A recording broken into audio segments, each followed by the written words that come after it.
तर पुढची बातमी बघूयात। महाराष्ट्राच्या हितासाठी काम करणारं नेतृत्व कोण याचा निर्णय होईल असं राऊत म्हणाले। राज्यसभेचा निर्णय 3 पक्ष एकत्र बसून ठरवतील असं संजय राऊत म्हणाले। तर प्रियांका चतुर्वेदी या राज्यसभेवरती जाऊ नयेत यासाठी राऊत हे प्रयत्नशील असल्याचं नवनाथ बन यांनी म्हटलंय।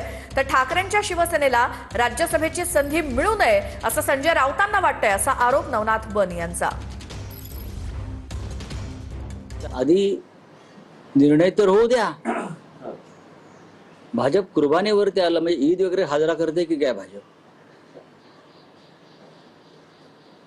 लक्षात घ्या की महाविकास आघाडीची एकच जागा जाईल राज्यसभेसाठी, तेवढं संख्याबळ आमच्याकडे आहे। आता निर्णय घेताना महाराष्ट्राच्या हितासाठी,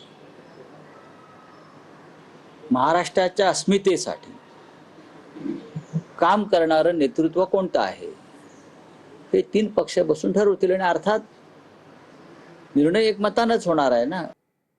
संजय राऊत यांना असं वाटतं की राज्यसभेवर यावेळेला उबाटा गटाचा खासदार निवडून जाऊ नये। यावेळेला राज्यसभेला उबाटा गटाला संधी मिळू नये, कारण यावेळेला राज्यसभेला उबाटा गटाला संधी मिळाली तर प्रियंका चतुर्वेदी राज्यसभेवर खासदार म्हणून निवडून जातील।